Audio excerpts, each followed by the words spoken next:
Tapi kalau menurut saya apa yang dikatakan itu menurut saya itu sudah sah. Sudah melalui proses-proses ya. Apalagi ada barang bukti kan 700 barang bukti, 130 saksi, 22 saksi ahli itu. Jadi apa yang ditetapkan Polda Metro Jaya itu sudah sesuai dengan track record itunya sendiri ya.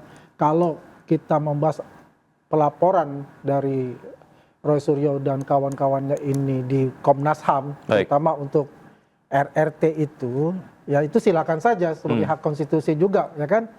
Tapi itu tidak akan mempengaruhi. Roy Suryo CS ke Komnas HAM siang hari ini untuk mengadukan penetapan tersangka mereka tidak sah menurut Roy Suryo CS.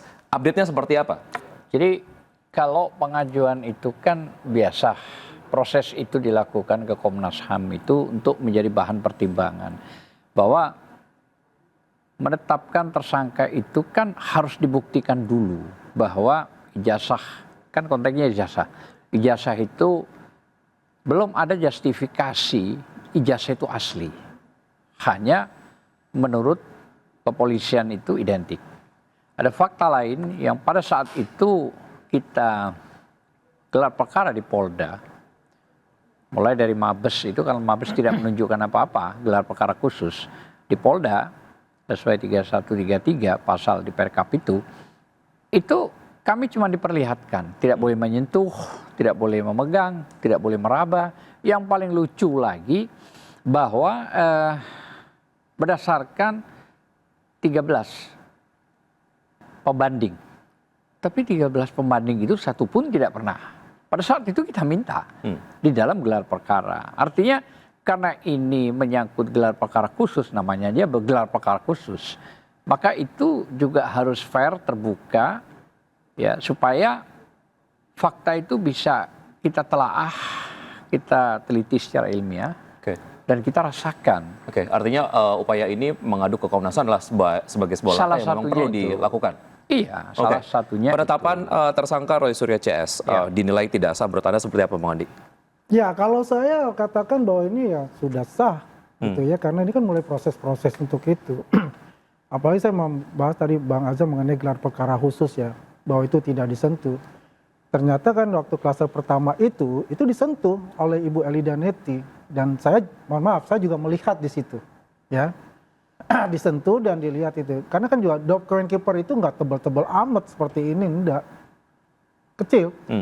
Ya, mungkin ya karena dia ibu-ibu kali dia langsung dia masukkan aja di tangan seperti itu. Tapi kalau menurut saya apa yang dikatakan itu menurut saya itu sudah sah. Sudah melalui proses-proses ya. Apalagi ada barang bukti kan 700 barang bukti, 130 saksi, 22 saksi ahli itu. Jadi apa yang ditetapkan Polda Metro Jaya itu sudah sesuai dengan track record itunya sendiri ya. Kalau kita membahas pelaporan dari Roy Suryo dan kawan-kawannya ini di Komnas HAM, terutama untuk RRT itu, ya itu silakan saja sebagai hak konstitusi juga, ya kan? Tapi itu tidak akan mempengaruhi dari proses yang sedang berjalan di kepolisian. Artinya pasca pengaduan ini ke Komnas HAM kita akan ikuti terus perkembangannya seperti apa. Saya ke Pak Azam, sidang kemudian sudah berjalan begitu, tapi kemudian kalau dilihat dari upaya yang dilakukan oleh Roy Suryo CS nampaknya cukup sering untuk melakukan serangan-serangan di sidebar begitu. Pak Azam, menurut Anda seperti apa? Apakah ini memang menjadi upaya yang memang perlu dilakukan atau seperti apa? Jadi gini, Aswik ya, ini kan bukan soal masalah serangan yang sering ya, tapi ini kan pembelajaran publik ya. Namanya pembelajaran publik itu baik menyangkut proses politik maupun hukum, ya harus disampaikan. Jadi apa yang bisa kita sampaikan, tentu salah satunya tadi, mengingat apa yang dijelaskan tadi Andi, bahwa pada saat gelar perkara, sedikit saya kutip, itu sebelum dilakukan proses pembukaan atau penyegelan ya, itu udah disampaikan oleh Dirmum Imanuddin, bahwa prasyaratnya kami hanya ingin membuka segel tersebut, tapi tidak boleh memegang, tidak boleh meraba, ya kan, tidak boleh menyentuh, disepakati dulu. Nah itu yang sudah disampaikan oleh Dirtipidum. Nah akhirnya sebenarnya kami keberatan. Dari kubu sana, memang dari kubu penasihat hukumnya Joko Widodo itu keberatan untuk dibuka. Tapi diambil jalan tengah itu.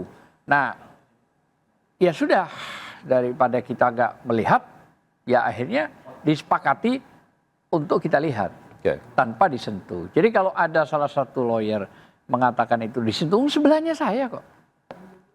Sebelahnya saya di tengah-tengah ini di Tipidum sama Kasubdit. Ya. Bagaimana itu bisa disentuh? Nggak bisa kok. Tapi ya sudahlah. Itu kan sudah kemana-mana kan begitu kan? Enggak, itu Azam klaster 2 atau klaster 1? 1, 2 semua ikut. Enggak, karena saya klaster 1 itu, pengat saya kan di samping Bang Yakub ya. Saya melihat Saya itu. ikut mulai pertama, Bro. Iya sama kan, saya juga lihat itu kan Iya, jam tapi yang kedua jam enggak. 3.45 kan, itu kan dibuka tuh 3.45 ya. Saya melihat di situ ada Rizal Fadila, ada Ibu Kurnia, ada Ibu Elida Neti gitu loh. Memang Ibu Elida Neti ini memang cekatan lah orangnya ya, kalau lihat gitu langsung aja gitu. Ya, Saya tapi- sentuh lihat itu. Oke. Masalah apakah Jadi menurut Anda ini adalah sebagai sebuah hal yang menyalahi kesepakatan begitu ya? Ya salah satunya itu. Ya. Tapi yang jelas begini, kalaupun itu cuma disentuh, nggak bisa menjustifikasi itu barang asli, nggak bisa. Proses yang bisa dikategorikan itu asli, minimal harus dibuktikan keseluruhan secara sempurna perfect, yaitu ada 13 pembanding, tunjukkan aja satu. Tidak mau menunjukkan Polda kok. Terlepas dari itu semua, itu harus ada putusan yang ingkrah, baru dikatakan itu barang asli, kan begitu. Baik. Tapi yang jelas gitu loh ya. Makanya gini, saya katakan kepada Polda bahwa apa yang dilakukan dengan tahap 1 itu dia menabrak sebuah aturan. Harusnya apa? Perjanjian di dalam Ya. gelar perkara khusus itu sudah disampaikan Baik. bahwa penyampaian itu kita minta proses ini semua disempurnakan. Ini kesepakatan ya. Ya. Bahwa kita akan mengajukan ahli kurang lebih 5 sampai 7 Baik. termasuk adecat. Tapi ternyata apa? Tidak pernah ada pemeriksaan, baru kemarin datang ke mana? Ke Polda. Baik. Itu pun masih ditunda kembali pemeriksaan ahli. Ya. Nah, tetapi berkas secepat itu diberikan kepada kejaksaan walaupun untuk P18 misalnya atau P19 gitu Oke. ya. Seharusnya dilengkapi aja semua. Termasuk juga pengajuan surat resmi kita kepada Polda tentang masalah independensi lapor tentang ijazah. Kita Baik. ajukan, tolong dong dijawab. Kita kan formal. Ya. Artinya kita mau ajukan ke BRIN sama ke UI, nggak dijawab-jawab tuh. Oke, Inilah artinya maksud saya menangkapnya akan ada masih banyak amunisi-amunisi yang dilakukan sebagai manuver-manuver dari kubu Roy Suryo CS begitu. Salah satu manuver yang kemudian dilakukan adalah Roy Suryo CS berjalan untuk menggugat SP3 ataupun keputusan SP3 Egy Sujana kemarin. Saya ingin meminta pendapat Bapak-bapak usai jeda berikut ini. Ya. Tetap bersama kami akan segera kembali. Ya.